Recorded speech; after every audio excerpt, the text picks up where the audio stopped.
Took 27 years.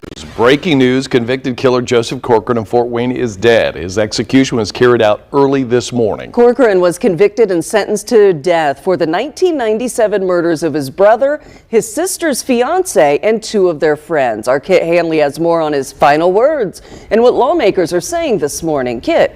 Lindy, Scott, we're told Joseph Corcoran's last words were, "Not really, let's get this over with." According to the Indiana Department of Correction, the execution process started shortly after midnight Central Time. He was pronounced dead at 12:44 this morning in Michigan City, Indiana. Now, this marks the state's first death row inmate to be executed since 2009. In the early morning hours of December 18, 2024, just after midnight, Joseph Edward Corcoran was executed by lethal injection at Indiana State Prison in Michigan City. He was 49 years old. His death marked the end of a case that had spanned 3 decades, destroyed multiple families, and raised profound questions about mental illness, justice, and the limits of the death penalty. Joseph died for the murders of 4 men killed on a single afternoon in July 1997. His brother James Corcoran, his sister's fiancé Robert Scott Turner, and 2 family friends, Timothy Bricker and Douglas Stillwell. All 4 men were shot to death in the living room and kitchen of a Fort Wayne home while watching television and eating pizza. Joseph confessed immediately, turned himself in, and never denied what he had done. But the case of Joseph Corcoran is far more complex than a straightforward quadruple murder. 5 years before those 1997 killings, Joseph had been charged with murdering his parents, Jack and Catherine Corcoran, found shot to death in their Ball Lake home. Joseph stood trial at age 17 and was acquitted when jurors found the evidence too circumstantial to convict. Those murders remain officially unsolved, though many believe they know who killed Jack and Catherine that April morning in 1992. During the 1992 proceedings, court-appointed psychiatrists diagnosed Joseph with prodromal schizophrenia, the earliest stage of a serious mental illness. That diagnosis was never shared with Joseph's family. Joseph never received treatment. The mental illness that might have been managed with early intervention instead progressed untreated for 5 years, ultimately manifesting in the catastrophic violence of July 26, 1997. Joseph's execution marked Indiana's first in 15 years, ending a de facto moratorium that began in 2009 when the state could no longer obtain execution drugs. His case became the test case for Indiana's return to capital punishment, chosen because he had exhausted all appeals and because the facts of his guilt were not in dispute. What remained disputed, even to the moment of his death, was whether someone with Joseph's level of documented mental illness could be justly executed. The legal battle over Joseph's fate lasted 27 years and reached the United States Supreme Court 3 times. By the time of his execution, even those who had once demanded Joseph's death had changed their positions. His sister Kelly, who lost both her brother James and her fiancé Robert to Joseph's violence, wrote that she had forgiven Joseph and believed his execution served no purpose. Robert Devers, the prosecutor who had sought the death penalty in 1999, said his thinking had evolved and questioned whether execution accomplished anything beyond retribution. Religious leaders, disability rights advocates, and the European Union's ambassador to the United States all pleaded for clemency. None of it mattered. Joseph Edward Corcoran was executed as scheduled. His last words were simple and resigned. "Not really. Let's get this over with." If you're drawn to stories of justice, betrayal, and the people who reach a point of no return, make sure to subscribe to No Way Out. This is where true crime meets truth. Real cases, real consequences. The darkest corners of human decision, broken down into tiny pieces so you can see every detail and make your own conclusions better. Joseph Edward Corcoran was born on April 18, 1975, in Fort Wayne, Indiana. His parents brought him home to Hamilton, a small town where the Corcoran family had put down roots. Jack Corcoran, Joseph's father, had served as a Marine before settling into civilian life working at an electronics company. His mother, Catherine, worked as a nursing aide and attended business school while raising 4 children. Joseph was the youngest of the Corcoran children. His sisters Kim and Kelly were were twins, and his brother James was the oldest.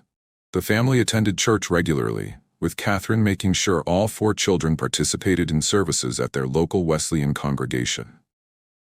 It was there, at age 12, that Joseph first met Reverend David Leitzel, the pastor who would remain connected to his life for decades. From an early age, Joseph struggled to fit in. Neighbors later described him as having movie star-like looks, but despite his appearance, he remained isolated. He made no friends at Hamilton Junior Senior High School. Teachers noted his intelligence, particularly his quick grasp of electronics and how mechanical systems worked. Yet his grades told a different story. By the time he left school, Joseph maintained only a C average. The relationship between Joseph and his parents grew increasingly strained as he entered his teenage years. Jack and Catherine enforced strict household rules. They controlled what music Joseph could listen to, burning tapes they deemed inappropriate. They mandated church attendance. When Joseph expressed interest in a particular car, his parents sold it instead of giving it to him. These conflicts created a growing tension within the household that Joseph's siblings could not ignore. Joseph's relationship with his brother James was equally complicated. James had followed their father into the Marines and returned home with the confidence that came from military service. James would frequently criticize Joseph, belittling him in ways that cut deep. Yet Joseph still looked up to his older brother, admiring the path James had taken, even as the criticism continued. By his sophomore year of high school, Joseph had developed unusual hobbies that set him apart from other teenagers. He collected firearms, starting with a few hunting rifles and gradually expanding his arsenal. He taught himself to make small explosive devices, testing them in the forest outside Hamilton. His knowledge of electronics, learned from watching his father repair equipment, gave him the technical skills for these projects. These activities remained largely hidden from public view, though his friends knew about his interests. Joseph's isolation deepened during his teenage years.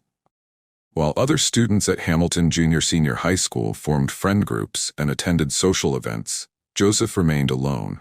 He ate lunch by himself, walked the halls without speaking to classmates, and went straight home after school. The rejection he felt from peers, combined with the criticism from his family, created a young man increasingly disconnected from the world around him.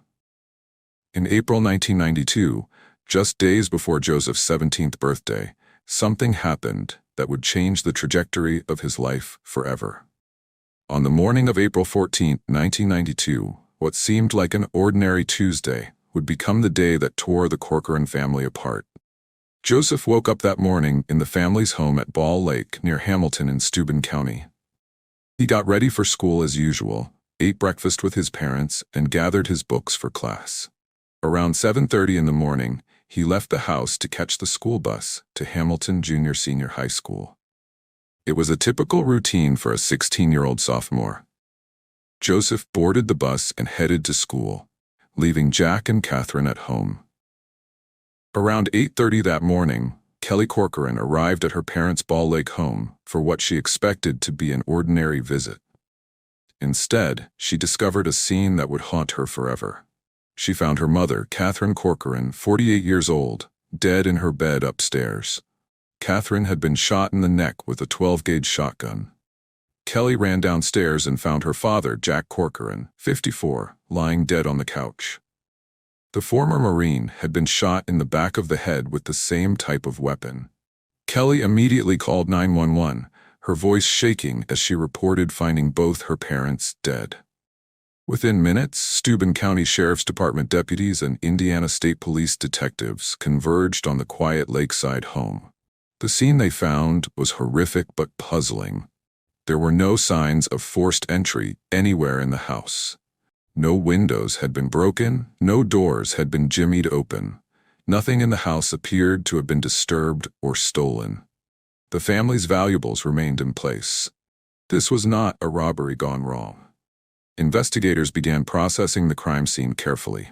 The coroner arrived and made preliminary examinations of both bodies.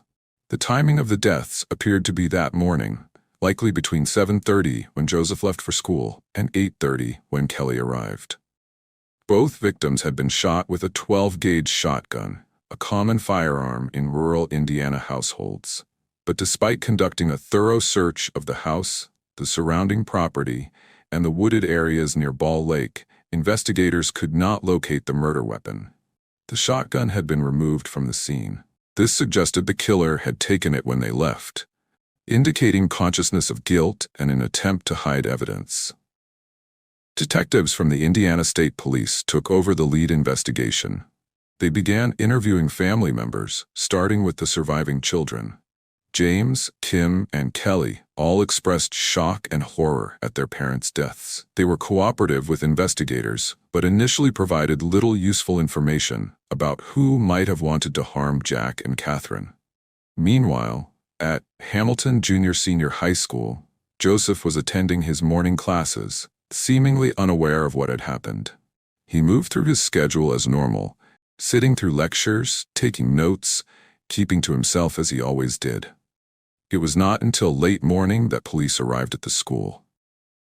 Officers pulled Joseph out of class and informed him of his parents' deaths. They asked him to come to the Steuben County Sheriff's Station to answer some questions. Joseph agreed and was driven to the station, where detectives began questioning him about his activities that morning and his relationship with his parents. During the initial interview, Joseph appeared cooperative but emotionally distant. He confirmed that he had left for school around 7:30 and that his parents had been alive when he left.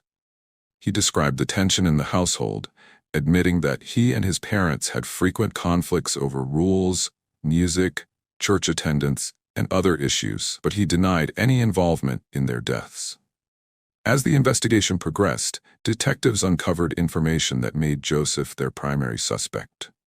They interviewed Joseph's friends from school, and what they learned was deeply disturbing. Multiple teenagers told investigators that Joseph had, on several occasions, offered them money to kill his parents. He had specifically mentioned $200 and a shotgun as payment.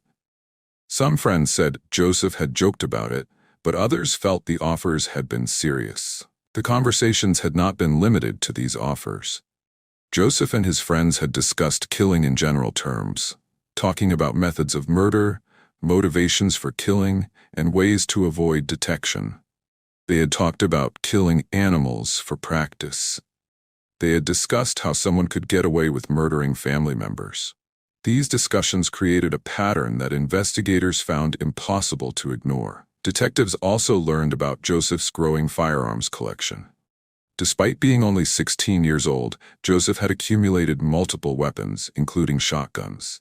He had demonstrated knowledge of how firearms worked and had shown friends some of his collection.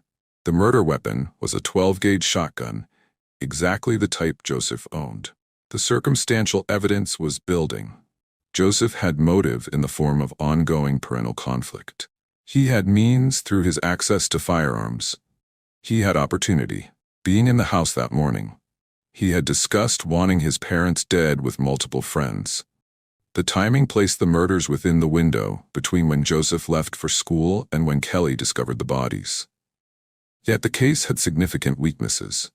No one had witnessed the shootings. No physical evidence directly connected Joseph to pulling the trigger in a way that could not be explained by his simply living in the house. The murder weapon had not been found, so it could not be linked to Joseph's collection. And most importantly, Joseph's siblings initially defended him vigorously, insisting he was incapable of such violence. After consulting with prosecutors, police arrested Joseph Edward Corcoran on charges of murdering his parents. He was taken into custody and processed at the Steuben County Jail. Given his age, there were questions about how he would be charged and tried, but the severity of the alleged crimes meant he would ultimately face adult court. Alan Stout, an experienced criminal defense attorney from Angola, agreed to represent Joseph. Stout immediately recognized the case's reliance on circumstantial evidence. There were no eyewitnesses, no murder weapon, no confession, and no forensic evidence definitively placing Joseph at the crime scene during the murders, rather than just as a resident of the home. During the legal proceedings, Joseph underwent psychological evaluation as required by the court. A psychiatrist examined him and administered various tests. Joseph was diagnosed with prodromal schizophrenia, the earliest stage of the serious mental disorder. Prodromal schizophrenia represents the beginning phase of the illness before full psychotic symptoms emerge. Patients may experience subtle changes in thinking, perception, and behavior. Social withdrawal, difficulty concentrating, unusual thoughts, and mild paranoia can appear during this stage. Early intervention and treatment can sometimes prevent progression to full schizophrenia, but Joseph would receive no treatment. The diagnosis never reached Joseph's family. Court-appointed evaluators documented it in their reports, but these remained in sealed court files. No psychiatrist explained to his siblings James, to Kim, or to Kelly that Joseph had a developing serious mental illness. No treatment plan was created, no medications were prescribed, no therapy was arranged. The critical window for early intervention passed, and Joseph's condition would progress untreated for the next 5 years and beyond. The trial took place in Steuben County in November 1992. Over 5 days, the prosecution presented its circumstantial case. They called Joseph's friends to testify about his statements offering money for his parents' murder. They presented evidence of family conflict. They emphasized the timing and Joseph's opportunity. They argued that the missing murder weapon suggested the killer had removed it, showing consciousness of guilt. Defense attorney Alan Stout systematically attacked each piece of the prosecution's case. He emphasized that teenage boys say many foolish and dark things that they do not mean. He pointed out that family conflict, while unfortunate, does not prove murder. He hammered on the lack of direct proof. No eyewitnesses, no murder weapon, no forensic evidence, no confession. He argued that reasonable doubt pervaded every aspect of the state's case. The jury deliberated for several hours. On November 16, 1992, they returned to the courtroom with their verdict. Joseph Corcoran stood as the foreman read, "Not guilty on all charges." Joseph walked free from the courthouse, his remaining siblings crying tears of both relief and confusion alongside him. According to his sister Kim, Joseph felt overwhelming relief at the acquittal.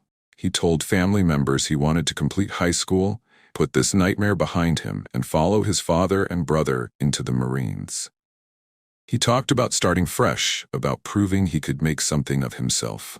The acquittal of Joseph Corcoran in November 1992 left Steuben County with an open double murder case. Jack and Catherine Corcoran's deaths officially remained unsolved.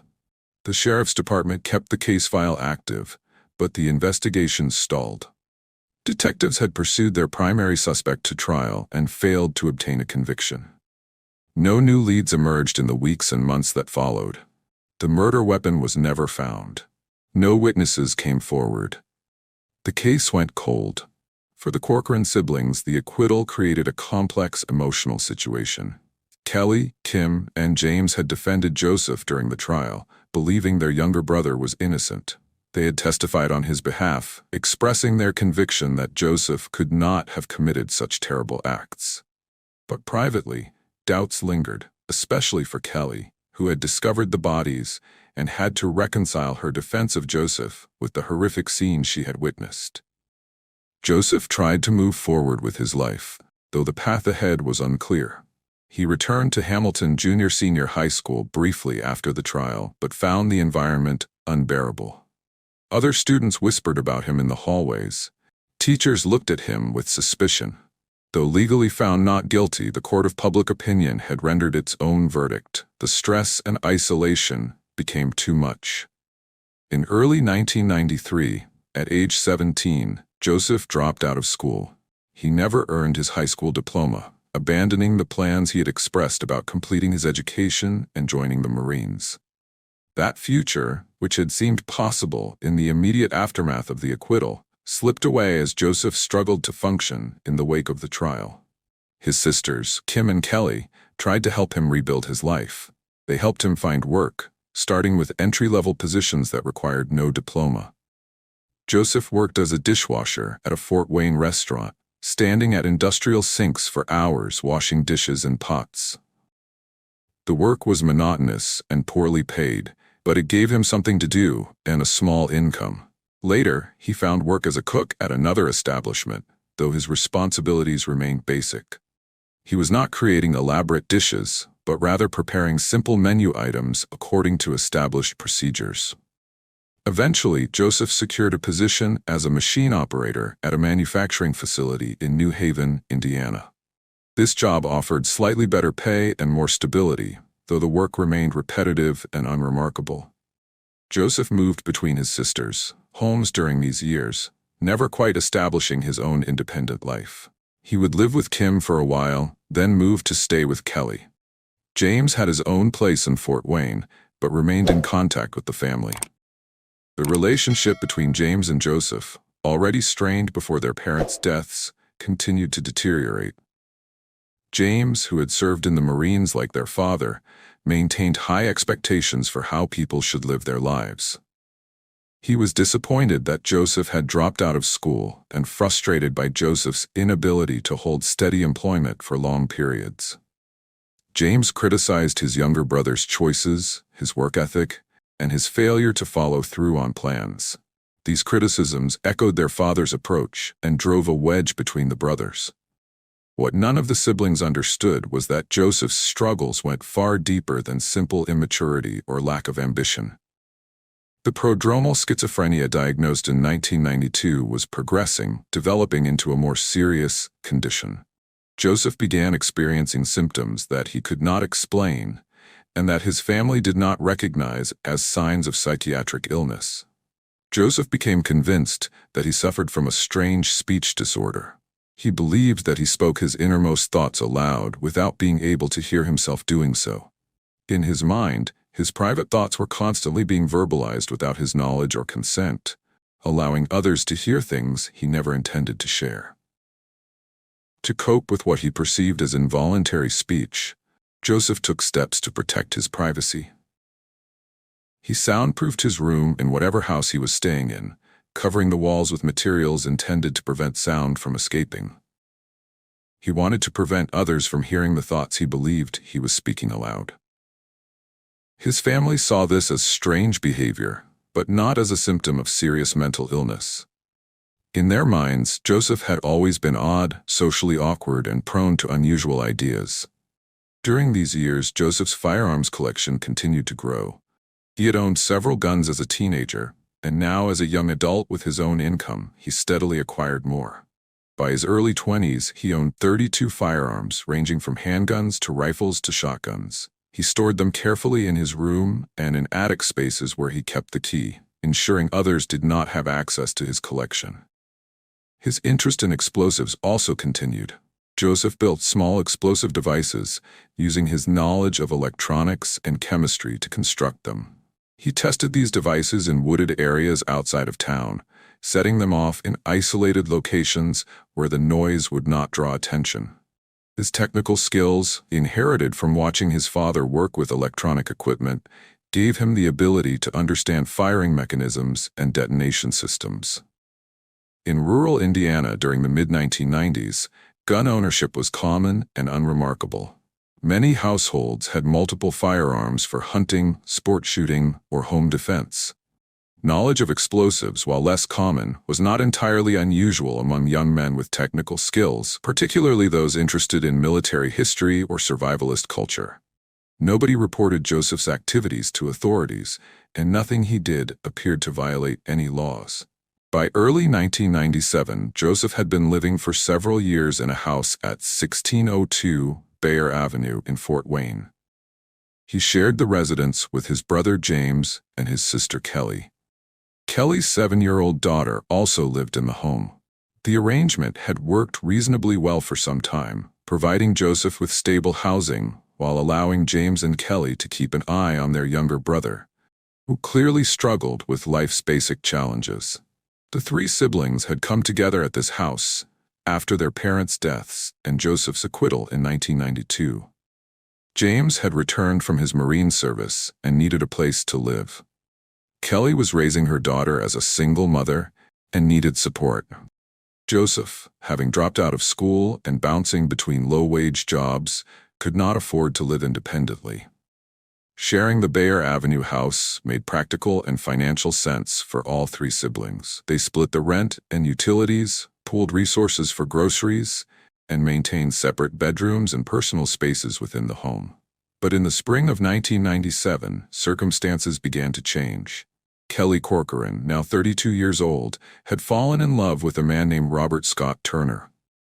Robert was also 32, worked steadily, and treated Kelly well.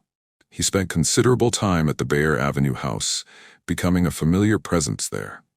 The relationship had grown serious, and in the spring of 1997, Robert proposed marriage. Kelly accepted, and the couple began planning their wedding and future together. The engagement meant inevitable changes to the living situation on Bayer Avenue. After Kelly married Robert, the newlyweds would want their own space to build their life together. Even if Kelly and Robert initially stayed at the Bayer Avenue address, having a newly married couple in a house shared with Kelly's two brothers would create uncomfortable dynamics. Privacy would become an issue. The arrangement that had worked when it was three siblings and Kelly's daughter would no longer be sustainable with Kelly's new husband added to the mix. It was understood by everyone in the family that Joseph would be the one who needed to move out. James had his own life, his own income, and the social skills to maintain the household. Kelly and Robert would be newlyweds starting their married life together. Joseph was the logical person to establish his own independent living arrangement. This seemed like a natural transition. A 22-year-old man finding his own apartment was a normal step toward adulthood. Joseph understood this intellectually. He recognized the logic of the situation and did not argue that he had some right to remain in the house after Kelly's wedding. But the prospect of having to move out and live independently terrified him in ways he could not fully articulate even to himself. He had extremely limited income from his machine operator job at the New Haven facility. The work was sporadic, and Joseph had difficulty maintaining consistent employment. After paying for his own apartment rent, utilities, food, and other basic expenses, he would have almost nothing left. The financial reality of independent living seemed overwhelming. Beyond finances, Joseph had never lived alone. He had always been in a household with family members around. The thought of coming home to an empty apartment, of managing all household tasks by himself, of being alone with only his own thoughts for company, created intense anxiety. He could not explain why the idea frightened him so much, could not identify that his fear stemmed from untreated mental illness that made basic functioning difficult, even with family support nearby.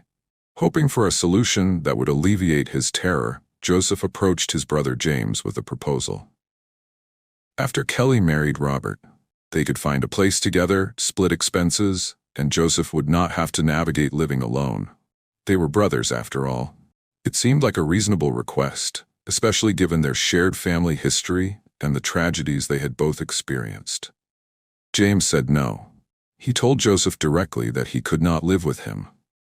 The refusal was not delivered gently. James made clear that he felt living together would not be healthy for either of them. He believed Joseph needed to learn independence, to grow up, to take responsibility for his own life. Having James there to rely on would only enable Joseph's continued immaturity and lack of direction. James saw Joseph as someone who needed to be pushed out of the nest, forced to develop the skills and self-sufficiency that should have emerged years earlier. In James's view, shaped by his Marine Corps training and his own successful independence, making life easy for Joseph would actually harm him in the long run. James believed the kindest thing, the most responsible thing, was to refuse to be Joseph's safety net. The rejection devastated Joseph. James's refusal added another layer to their already strained, painful relationship. James had been critical of Joseph for years, constantly expressing disappointment in his younger brother's choices and failures. Now, when Joseph reached out for help with something that felt like a life-or-death matter, James had turned him away. More practically, James's refusal closed off what Joseph saw as his only viable option. He had no other siblings to turn to. Kim, his other sister, had her own life and had not offered to take Joseph in. He had no close friends who might have become roommates. He had no path to affording an apartment alone on his inconsistent income. The stress of the impending change weighed heavily on Joseph throughout the spring and summer of 1997. He would lie awake at night, worrying about money, about finding a place he could afford, about being alone. The anxiety fed into his existing mental illness, creating a feedback loop that made his symptoms worse. Kelly and Robert set their wedding date for sometime that fall, though the exact date remained flexible as they finalized details. As the summer progressed and July arrived, the reality of Joseph's need to move became more pressing. On Saturday, July 26, 1997, James had no reason to expect anything unusual about the day. It was a weekend, a time to relax after a week of work. His sister Kelly's fiancé, Robert Turner, was at the house, as he often was on weekends.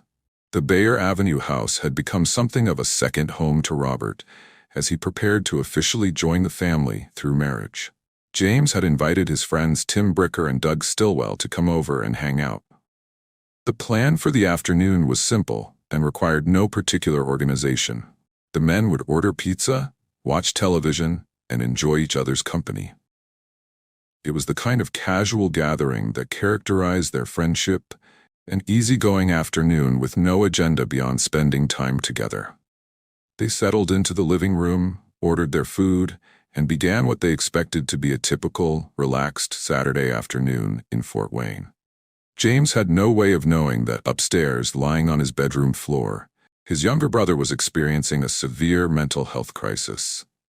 He could not have predicted that Joseph's untreated paranoid schizophrenia was manifesting in acute delusions and paranoia.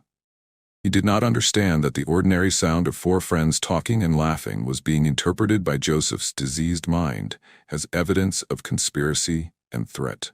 Somewhere in his room or in the attic space that only he could access, Joseph kept his extensive collection of firearms. Among his collection was a Ruger Mini 14 semi-automatic rifle. This was not a simple hunting rifle, but rather a tactical weapon, compact and efficient, designed for rapid firing with minimal recoil.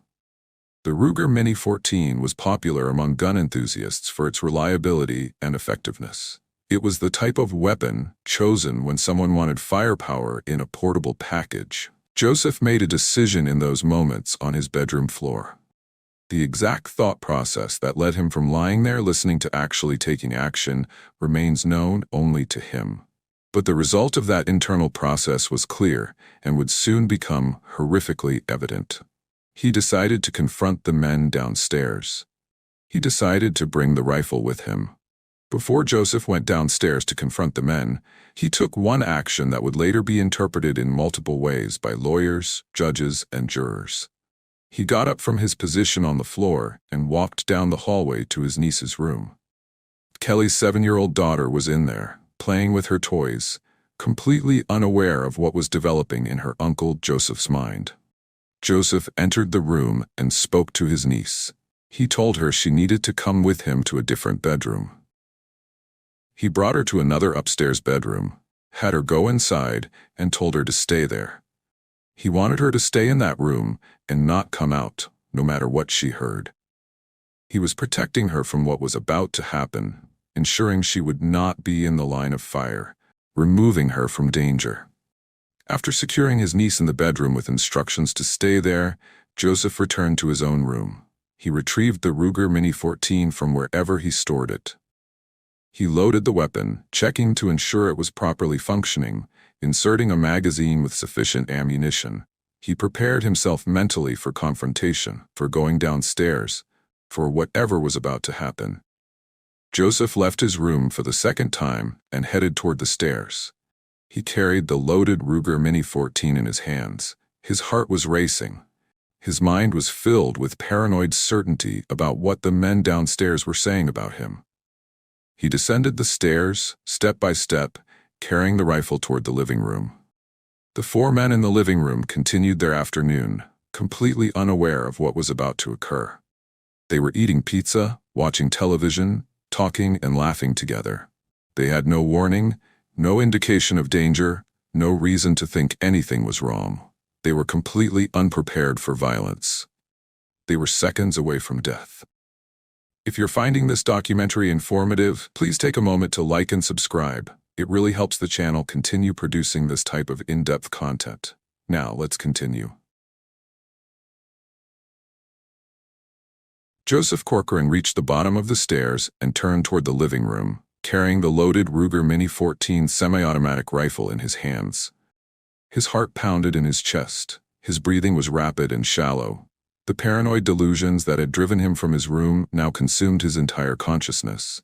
In his mind, he was confronting conspirators, defending himself against threat, responding to a situation that existed only in his fractured perception of reality. The four men in the living room looked up as Joseph entered their space. They saw him standing there holding the rifle. Joseph opened fire at close range. The Ruger Mini 14 is a semi-automatic rifle, which means it fires one round each time the trigger is pulled, without needing to manually reload between shots. Joseph could fire in rapid succession, expending ammunition as quickly as he could pull the trigger. The room exploded with the deafening sound of gunfire, the mechanical report of the rifle firing again and again. James Corcoran was hit first. Joseph's older brother, the Marine veteran who had criticized and belittled him for years, who had just recently rejected his request to live together, became the first target of Joseph's violence. James was struck by multiple bullets. The rounds hit him in the torso, the impact tremendous at such close range. James fell where he sat, his body collapsing as the bullets tore through flesh and organs. He died almost instantly, killed by his younger brother in the living room of the house they shared. Robert Scott Turner, sitting nearby, was shot next. Kelly's fiancé, the man whose upcoming marriage represented the immediate threat to Joseph's housing stability, whose wedding would force Joseph into independent living he could not manage. Robert also sustained multiple gunshot wounds at close range. Like James, he had no chance to defend himself or escape. The bullets struck with devastating force. Robert fell, his future with Kelly erased in seconds. His life ended before he could even understand what was happening. Timothy Bricker was the third man to be shot. Tim, James's friend who had come over for a casual afternoon of pizza and television, who had no connection to Joseph's grievances or the Corcoran family drama. Tim had no chance to defend himself, no opportunity to even comprehend what was happening. One moment he was eating pizza with friends. The next moment he was dying, shot multiple times by someone he barely knew. Tim died in that living room alongside James and Robert, three men cut down within seconds of each other. The room filled with noise and chaos, the mechanical sound of the rifle firing, the impact of bullets hitting flesh and furniture, the movements of bodies falling. The television continued playing in the background, its sound now meaningless against the violence unfolding. The pizza they had been eating sat forgotten on the coffee table, a mundane reminder of the ordinary afternoon that had just been shattered. Douglas Stillwell, the fourth man present, somehow managed to avoid the initial onslaught. Perhaps he was positioned differently. Perhaps he reacted faster than the others. Perhaps simple chance intervened in those chaotic seconds. Doug leaped up from where he had been sitting and ran from the living room, trying desperately to escape the gunfire that had already killed three men. His survival instinct kicked in, and he ran for his life. Doug made it out of the living room and headed toward the back of the house. He ran into the kitchen, desperately seeking a way out, an exit door, a window, any means of escape. But the layout of the house worked against him. Joseph followed him, pursuing him from the living room into the kitchen, the rifle still in his hands. The hunt was brief. Within seconds, Joseph had followed Doug into the kitchen. Doug was cornered. He had nowhere left to run, no avenue of escape. Joseph raised the Ruger Mini 14 and shot Douglas Stillwell in the head at close range. The bullet struck Doug's skull with fatal force. Doug fell to the kitchen floor, the fourth and final victim of the attack. The entire incident, from when Joseph entered the living room to when Doug fell dead in the kitchen, had taken less than 2 minutes. Probably closer to 1 minute, perhaps even less. 4 men lay dead in the house on Bear Avenue. Joseph lowered the rifle. He set it down carefully. The weapon that had just killed 4 human beings was placed on a surface no longer needed. Joseph's mind, still in the grips of paranoid delusion but perhaps now shocked by what he had done, began to process what had happened. He had confronted the men he believed were conspiring against him. He had used overwhelming force. Now 4 people were dead, killed by his hand. Joseph did not attempt to flee the scene. He did not try to hide the bodies or clean up evidence. He did not grab additional weapons or prepare to resist arrest. Instead, demonstrating a strange combination of psychotic delusion and awareness of consequences, Joseph simply left the house. He walked out his front door and went directly to a neighbor's residence on Bear Avenue. Joseph knocked on the neighbor's door. When the neighbor answered, surprised to see Joseph standing there, Joseph made a simple, direct request: "Call the police." The neighbor, shocked by Joseph's demeanor and his words, asked what was wrong. Joseph told them simply that he had just killed 4 people in his house and that police needed to come.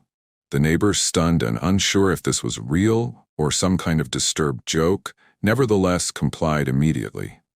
The call went out to Fort Wayne Police Department dispatch. A frantic neighbor that Joseph Corcoran had just appeared at their door and confessed to killing 4 people. Dispatch treated the call as credible and serious, immediately radioing for units to respond to 1602 Bear Avenue. Officers were en route within minutes, multiple patrol cars heading toward the address with lights and sirens. Joseph did not leave the neighbor's house. He did not attempt to run or hide. He simply waited there, sitting calmly or standing in place, showing no signs of violence or resistance. When the first police cars arrived, screeching to a halt in front of the Bear Avenue house, Joseph was still at the neighbor's residence. Officers approached him carefully, hands on weapons, ordering him to show his hands and get on the ground. Joseph complied with all orders. He offered no resistance to arrest. When officers approached him, he allowed himself to be handcuffed without struggle. He told them immediately, before they even asked, that he had killed 4 people inside the house at 1602 Bear Avenue. He admitted to the shootings without hesitation, without claiming self-defense, without offering justifications or excuses. He simply stated that he had done it. Officers secured Joseph in a patrol car and then turned their attention to the house. They entered 1602 Bear Avenue with weapons drawn, moving tactically, not knowing if there might be additional threats inside. Not knowing if Joseph had told the truth about how many people were dead, not certain what they would find. They called out, identifying themselves as police, moving carefully through the residence. They found the bodies in the living room and kitchen exactly where Joseph had left them. James Corcoran, Robert Scott Turner, and Timothy Bricker lay in the living room, all 3 clearly deceased from multiple gunshot wounds. Douglas Stillwell was in the kitchen, also dead, shot in the head. Blood spattered the furniture, the walls, the floor. Shell casings from the Ruger Mini 14 lay scattered where they had been ejected as the weapon fired. The scene was devastating, traumatic, clear evidence of sudden and overwhelming violence. Officers cleared the rest of the house, moving upstairs to check for additional victims or threats. They found Kelly's 7-year-old daughter in the bedroom where Joseph had placed her. The child was physically unharmed but severely traumatized by what she had heard. She had stayed in the room as Joseph had instructed, but she had heard everything: the gunfire, the chaos, the sounds of violence from below. She was crying, terrified, unable to fully process what had happened, but knowing something terrible had occurred. Officers gently removed the little girl from the house and turned her over to Child Protective Services and family members who were being notified. The trauma she had experienced would require years of therapy and support. She had heard her uncle kill her uncle, her soon-to-be stepfather, and 2 family friends. The psychological damage from that afternoon would mark the rest of her childhood and beyond. Crime scene investigators arrived and began the extensive process of documenting everything. They photographed the positions of the bodies, documenting exactly where each man had fallen. They documented the blood spatter patterns, which would help reconstruct the sequence of events and confirm or refute whatever account Joseph provided. They collected the spent shell casings, each one a piece of physical evidence. They secured the Ruger Mini 14 that Joseph had set down after the killings, carefully preserving it for forensic analysis. The investigation of the scene would continue for many hours, well into the evening and night. Detectives would measure, photograph, collect evidence, interview neighbors, and build their case. But the basic facts were not in dispute and never would be. Joseph Corcoran had shot 4 men to death in his home using a semi-automatic rifle. As the sun set on Fort Wayne that Saturday evening, Kelly Corcoran returned from her shopping trip to find her street blocked off with police tape and emergency vehicles. She was stopped by officers and informed that something had happened at her house. When they told her the news, her brother James was dead, her fiancé Robert was dead, 2 family friends were dead, and her other brother Joseph had killed them. Kelly's world shattered completely. In one afternoon, she had lost her remaining brother, the man she loved, and 2 friends. Her other brother would be arrested for their murders. Her daughter had witnessed the aftermath. Everything was gone.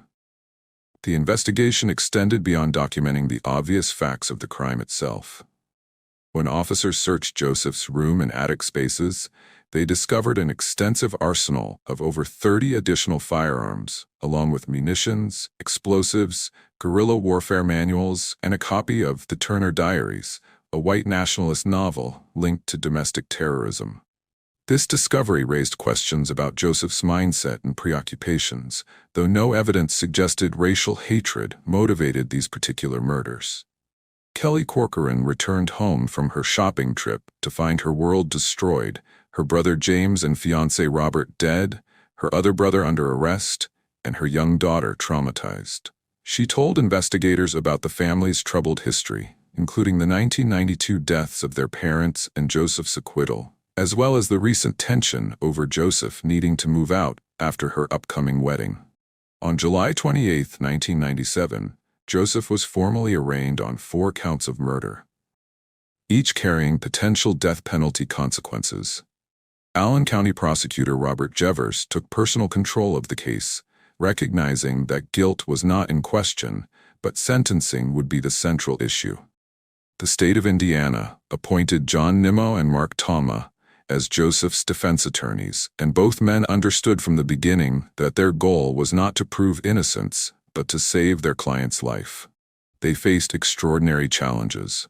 Joseph had confessed immediately and completely. Physical evidence supported every detail of that confession, and no self-defense claim was possible since all victims were unarmed and unsuspecting. The defense attorney's only viable strategy was to focus on the sentencing phase of what would be a bifurcated capital trial. During their investigation into Joseph's background, Nimmo and Tama made a crucial discovery. Joseph had been diagnosed with prodromal schizophrenia during the 1992 proceedings related to his parents' deaths. But this diagnosis had never been shared with his family, and Joseph had never received treatment. They arranged for new psychological evaluations in 1998 and 1999, and multiple mental health professionals examined Joseph. While their diagnoses varied somewhat, consensus emerged that Joseph suffered from at least paranoid personality disorder or schizotypal personality disorder, with some evaluators believing he had progressed to full paranoid schizophrenia. Joseph experienced delusions, particularly believing he had an involuntary speech disorder that caused him to verbalize his thoughts without hearing himself, which explained his soundproofing of his room and would later impact his legal decisions. The state offered Joseph a plea deal that would spare him from execution in exchange for a guilty plea and life sentence without parole. However, Joseph refused this offer unless prosecutors first agreed to sever his vocal cords, insisting his involuntary speech disorder needed to be addressed before he would plead guilty. Prosecutors naturally would not agree to surgically alter a defendant as a condition of a plea agreement. This frustrated Nimmo and Tama greatly, as they knew taking the case to trial with death penalty charges dramatically increased the risk of execution. They tried to convince Joseph that his belief about involuntary speech was a symptom of mental illness rather than reality, but Joseph could not accept this. Additionally, Joseph stated he wanted to waive all appeals if sentenced to death, believing he deserved execution for killing 4 people, which raised competency questions about his ability to make such decisions given his severe mental illness. The trial began in May 1999, nearly 2 years after the murders. Due to extensive pretrial publicity in Allen County, jury selection occurred in Porter County, though the trial itself was held in Fort Wayne before Allen County Superior Court Judge Francis C. Gull. During jury selection, John Nimmo made the extraordinary admission that Joseph Corcoran was guilty of killing 4 men, explaining that the defense did not dispute the murders had occurred. This shocked some courtroom observers, but Nimmo and Talma had no choice given the overwhelming evidence and Joseph's confession. They needed jurors who could look past the horrific crimes and consider mental illness as legitimate mitigation during sentencing. Prosecutor Robert Gevers presented the state's case methodically, calling police officers who testified about Joseph's immediate confession and calm demeanor after the killings. Crime scene photographs showed the 4 bodies, and forensic experts testified that ballistics evidence confirmed the Ruger Mini-14 found at the scene had fired all bullets recovered from the victims. Blood spatter patterns supported the prosecution's reconstruction of events. Kelly Corcoran testified about the family history, Joseph's recent behavior, and the stress he felt about needing to move out, though she said she had not anticipated violence. The defense presented no witnesses during the guilt phase and did not contest the facts. On May 22, 1999, after minimal deliberation, the jury returned guilty verdicts on all 4 counts of murder.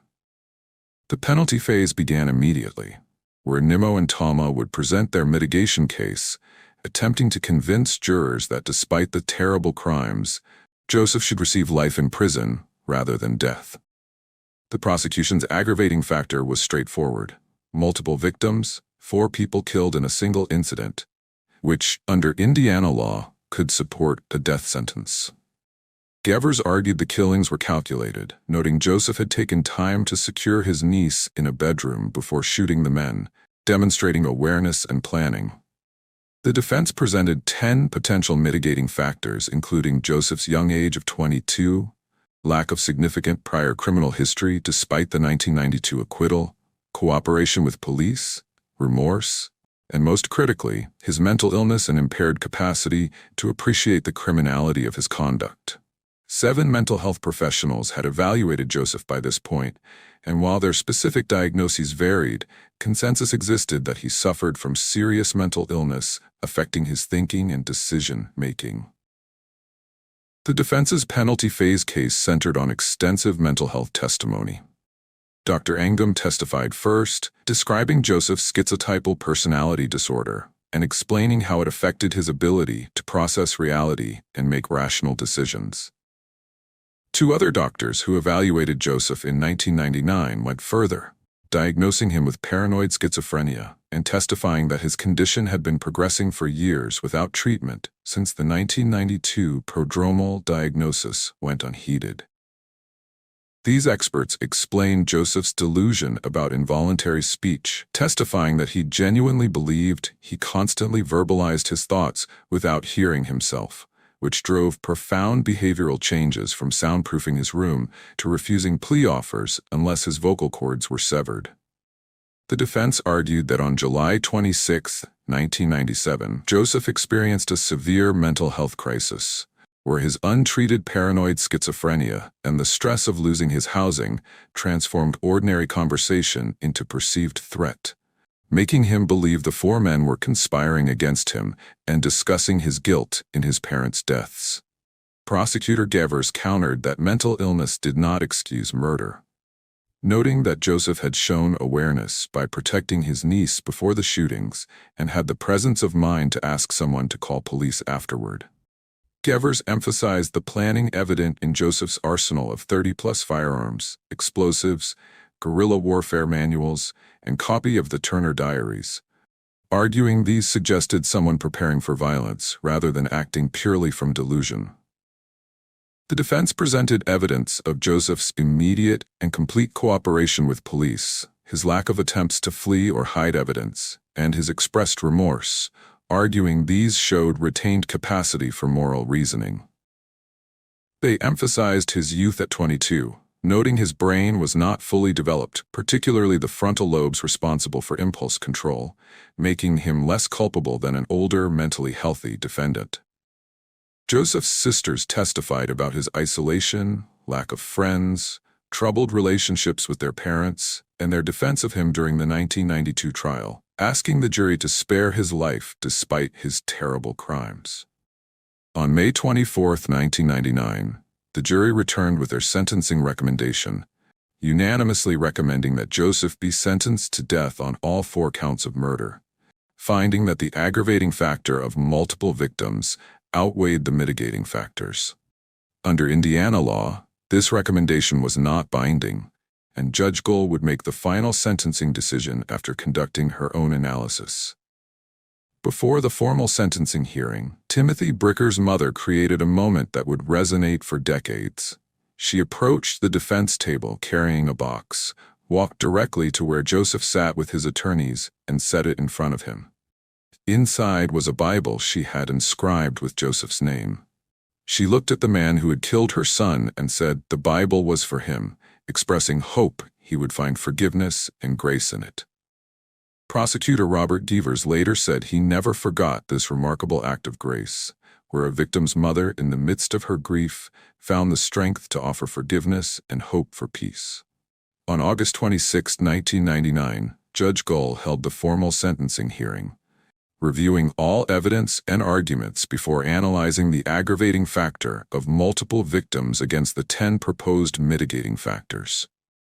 She found Joseph had proved only 4 of the 10 mitigating factors, giving weight to his mental illness and acknowledging he suffered from a personality disorder affecting his thinking. Though she concluded the psychiatric evidence did not show his mental condition, prevented him from understanding the wrongfulness of his actions or conforming his conduct to the law. She found his cooperation with police, remorse, and lack of significant prior criminal history to be valid mitigating factors. However, Judge Gull determined the aggravating circumstance of 4 victims outweighed the mitigation, citing the calculated nature of the killings, and Joseph taking time to secure his niece before shooting 4 men as demonstrating awareness, while the sheer number of victims represented extreme violence. She sentenced Joseph to death on all 4 counts of murder, with sentences running concurrently, meaning 1 execution for all 4 murders rather than 4 separate executions. Joseph showed little reaction, having stated throughout that he believed he deserved to die and wanted to waive appeals, though his attorneys filed notice of appeal despite his wishes, recognizing their professional obligation.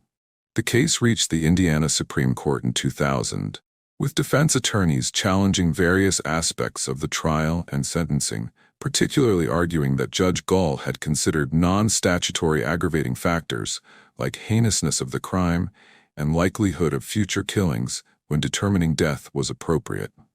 On December 6, 2000, the Supreme Court upheld Joseph's murder convictions, but agreed Judge Gull's original sentencing order was problematic, as justices could not determine whether non-statutory factors had influenced her decision.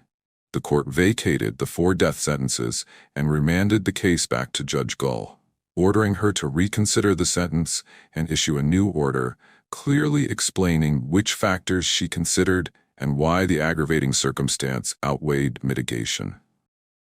Judge Gull held a new sentencing hearing and issued a revised order on September 30, 2001, explicitly addressing each mitigating factor with detailed explanations.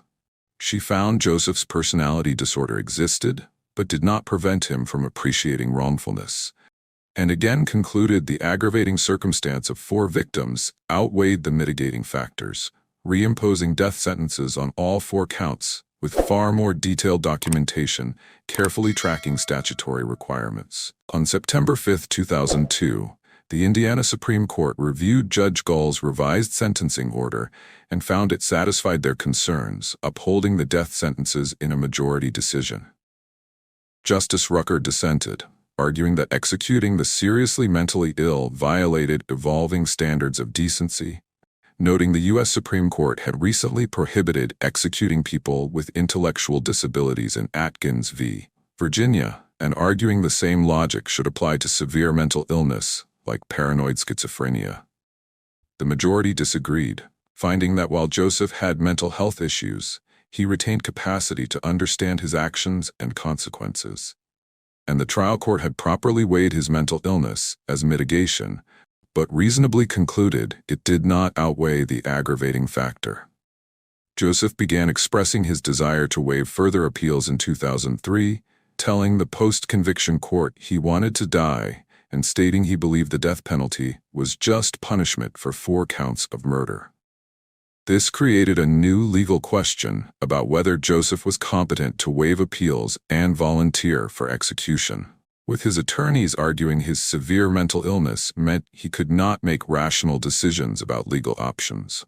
They filed a petition for post-conviction relief without Joseph's signature, saying he was too mentally ill to sign it. The trial court held hearings on Joseph's competency to waive appeals, and multiple psychiatrists evaluated him again, testifying about his persistent delusions, particularly his belief that prison guards were torturing him with an ultrasound machine, a delusion that had emerged while on death row and represented worsening of his condition. Joseph told evaluators the ultrasound machine controlled his thoughts and movements, caused him pain, and allowed guards to torture him constantly, and that he wanted execution to escape this torment. His attorneys argued someone seeking death to escape delusional torture could not be considered competent to make that choice. However, the state countered with a 2006 letter Joseph had written to federal court in which he admitted fabricating the ultrasound delusion, writing that he had made up the story to try to get sympathy, but it was not real, and stating clearly that he believed execution was just punishment for his crimes and wanted it carried out. The battle over Joseph's competency to waive appeals continued through 2004 and 2005 with conflicting psychiatric evaluations. Dr. Haskins testified Joseph could not make rational decisions because his delusions about ultrasound torture meant he wanted death to escape a non-existent threat, while other evaluators found he understood his situation and consequences sufficiently to waive appeals. The trial court ruled Joseph competent in 2004, upheld by the Indiana Supreme Court 4-1 in January 2005, though Justice Rucker dissented, arguing Joseph's mental illness prevented true competency. Joseph then reversed course, signing the post-conviction petition after fighting to waive appeals, with his attorneys arguing this flip-flopping demonstrated incompetency. But the court denied his request in May 2005, creating a limbo where he could neither force immediate execution nor successfully appeal. In April 2007, Joseph received unexpected relief when federal judge Alan Sharp vacated his death sentences, finding prosecutors violated his constitutional rights by seeking the death penalty 2 days after Joseph refused a plea deal and demanded jury trial, which constituted an unconstitutional penalty for exercising his right to trial. However, on December 31, 2008, the Seventh Circuit reversed this decision, holding that prosecutors could legitimately offer better plea deals for less formal proceedings and pursue death at trial, reinstating Joseph's death sentences. By 2016, Joseph had exhausted all federal appeals after reviews by multiple courts at every level, with every court except the district court upholding his death sentences. During his years on death row, Joseph's mental condition fluctuated despite psychotropic medications, with persistent delusions about ultrasound torture continuing alongside contradictory statements about wanting execution. His prison record showed no violent incidents despite his delusions, spending time reading the Bible, watching television, and maintaining contact with Reverend Laitzel and with Tahina, whom he had briefly married in the mid-2000s.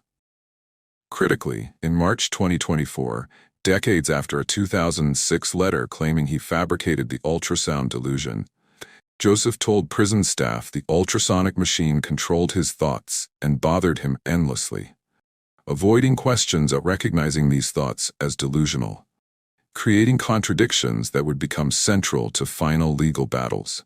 On June 26, 2024, Governor Holcomb announced Indiana had acquired pentobarbital after years of effort, ending the 15-year execution moratorium. The state had paid $900,000 for an unknown quantity of the drug, with suppliers protected by secrecy laws. Attorney General Rokita immediately requested an execution date for Joseph, who was first in line having exhausted all appeals. And on September 11, 2024, the Indiana Supreme Court scheduled his execution for before sunrise on December 18, 2024.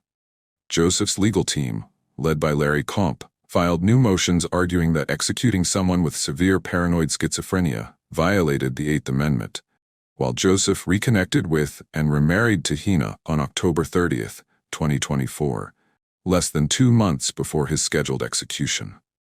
On December 5, 2024, the Indiana Supreme Court denied Joseph's final motion for stay in a 3-2 decision, with Chief Justice Rush dissenting that the court should at least grant a stay for proper psychiatric evaluation, given evidence of continuing delusions as recently as March 2024. After a federal lawsuit, officials agreed to allow Reverend Lightsell into the execution chamber as Joseph's spiritual advisor. Joseph's attorneys filed in federal district court seeking a stay based on mental illness, but the district court denied it on December 13th, the Seventh Circuit denied it on December 16th, and Joseph's final appeal to the U.S. Supreme Court on December 17th was denied late that night without comment. That same day, various parties made final clemency pleas to Governor Holcomb, including Joseph's sister Kelly, who had forgiven him, former prosecutor Gevers, whose thinking had evolved against the death penalty, 3 local churches, the European Union ambassador, and Tahina, arguing Joseph didn't fully understand what was about to happen. With the Supreme Court's denial removing the last legal obstacle, Governor Holcomb was the only person who could stop the execution, and he showed no indication of intervening. Tuesday, December 17, 2024, dawned cold in Michigan City, Indiana. The Indiana State Prison, located just half a mile from Lake Michigan, prepared for its first execution in 15 years. Staff had spent months reviewing protocols, practicing procedures, and preparing the death chamber for use. Joseph Corcoran spent the day in a holding cell near the execution chamber. Reverend David Lightsell visited throughout the day. The pastor who had known Joseph since he was 12, who had visited him in jail after the 1992 accusations, and who had maintained contact through decades on death row, was there for Joseph's final hours. Outside the prison, protesters began gathering as evening fell. The Catholic Diocese of Gary organized a prayer vigil led by Bishop Robert McClory. Roughly 36 people joined him, holding candles and praying for an end to the death penalty. McClory said their goal was not to give speeches, but simply to pray. Death Penalty Action, a national organization that protests every execution in the United States, brought their Delaware bell. The group had rung this bell outside more than a dozen other executions. Abraham Bonowitz, the organization's executive director, spoke to media gathered outside the prison. "There is no reason for Indiana to resume executions," he said, "especially not with a man who is severely mentally ill." Other protesters held signs reading, "Execution is not the solution, and remember the victims, but not with more killing." They stood in the December cold, their breath visible in the air, bearing witness to what they believed was an injustice about to occur. Inside the prison, Department of Correction officials went through their final checklists. The execution chamber had been prepared, the gurney was ready, the IV line had been tested, the pentobarbital dose had been measured. Everything was in place for Indiana's return to capital punishment. 3 masked Department of Correction officers approached the media area outside the prison at 5 p.m. They did not speak or answer questions. They simply left a written statement confirming the execution would proceed as scheduled, starting shortly after midnight. The officers then returned inside. No additional media access would be provided. Indiana is one of only 2 states, along with Wyoming, that prohibit media witnesses at state executions. The press would have to rely on whatever information the Department of Correction chose to release after the execution was complete. However, Joseph and his legal team had found a workaround. They added Casey Smith, a reporter for the Indiana Capitol Chronicle, to Joseph's personal witness list. State law allowed condemned inmates to have up to 5 friends or relatives present. By using one of these slots for a journalist, Joseph ensured that some independent media account of his execution would exist. As midnight approached, 4 people gathered in the witness area designated for Joseph's witnesses. Casey Smith arrived with her notebook. Federal defense attorney Larry Comp, who had fought to save Joseph's life, would watch his client die. Tahina and Justin completed the group, there to witness the death of husband and stepfather. A separate witness area existed for victims' families. The identities of those witnesses remained confidential. The 2 groups were kept separate by Department of Corrections staff throughout the process. Correction officials would not say whether anyone attended on behalf of James Corcoran, Robert Scott Turner, Timothy Bricker, or Douglas Stillwell. At 11:30 p.m., Reverend Lightsell had his final conversation with Joseph. They spent nearly an hour together in a holding cell. "We had serious conversation. We had prayer together. We talked and laughed. We reminisced," Lightsell later recalled. Joseph talked more about how the execution would affect the other men on death row than about his own fears. His greatest concern was that the process might not be peaceful. Shortly after midnight, officials began moving Joseph to the execution chamber. At 12 a.m. Central Time on Wednesday, December 18, 2024, the execution process began. Joseph Corcoran was brought into the execution chamber. Staff secured him to the gurney. An IV line was inserted into his left arm. The line connected through the wall to an adjoining room where the executioner would administer the pentobarbital. Reverend Lightsell stood beside Joseph in the chamber. Prison warden Ron Neal was also present, along with an unidentified woman. The identities of everyone involved in carrying out the execution remained confidential under Indiana law. The executioner, who would push the plunger to deliver the drug, was not visible from the witness room and would never be publicly identified. At 12:32 a.m., witnesses were allowed to enter the viewing room. They looked through a one-way window into the execution chamber. Joseph was already secured to the gurney. He could see nothing of the witnesses. The glass was mirrored on his side. At 12:34 a.m., blinds covering the witness window were raised. Joseph appeared awake, his eyes blinking. He lay still and silent on the gurney. Reverend Lightsell stood near him, but witnesses could not hear any conversation. Witnesses could not hear sounds from the execution chamber. They did not hear if Joseph spoke his last words or if they were communicated in some other way. But Department of Correction officials would later report that when asked if he had any final words, Joseph responded, "Not really. Let's get this over with." The executioner, somewhere behind the wall, began administering the pentobarbital. The exact timing of when the drug entered Joseph's system was not clear to witnesses. The thick solution flowed through the IV line into Joseph's arm. Pentobarbital acts as a profound sedative, meant to render the person unconscious before stopping their breathing. At approximately 12:36 a.m., witnesses saw Joseph's left hand and fingers move briefly. It was a small movement, possibly involuntary as the drug began taking effect. This would be the last movement anyone in the official viewing room would report seeing. At 12:37 a.m., according to the Indiana Capitol Chronicle reporter's notes, Joseph made his last visible movement. After that point, he lay completely still. His eyes remained open or closed depending on the moment, but he showed no further signs of movement or awareness.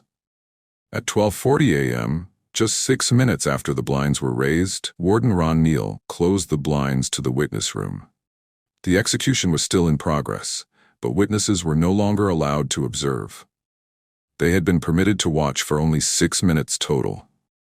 What happened in the execution chamber between 12:40 and 12:44 remained known only to those inside.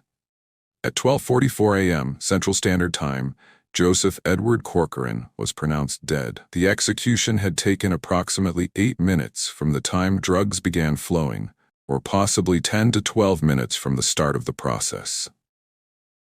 the Department of Correction issued a brief statement announcing the time of death. The 4 witnesses in Joseph's viewing area were escorted from the prison by Department of Correction van. They were driven to the main entrance of Indiana State Prison and released. It was approximately 1 a.m. Tahina rushed to her car. "I knew before we headed to the prison for the execution that I would most likely want to get as far away from Michigan City as possible," she later said. She and Justin drove home in silence, not discussing what they had witnessed. Outside the prison, the handful of remaining protesters heard that the execution was complete. The bell had been rung. They dispersed into the December night. Abraham Bonowitz of Death Penalty Action issued a statement calling the execution unnecessary and describing it as all show. At 12:59 a.m., the Department of Correction issued a second statement providing additional details. The statement confirmed Joseph's last words and noted that he had requested Ben & Jerry's ice cream for his last meal. The statement said the execution process had started shortly after midnight and that Corcoran had been pronounced dead at 12:44 a.m. Governor Eric Holcomb released a statement shortly after 1 a.m. Joseph Corcoran's case has been reviewed repeatedly over the last 25 years, including 7 times by the Indiana Supreme Court and 3 times by the U.S. Supreme Court, the most recent of which was tonight. His sentence has never been overturned and was carried out as ordered by the court. If you found this documentary informative and thought-provoking, please consider supporting this channel by hitting the like button and subscribing for more in-depth coverage of capital punishment cases and criminal justice issues. Your engagement helps ensure we can continue producing thoroughly researched, factually accurate documentaries that go beyond headlines to examine the deeper questions these cases raise.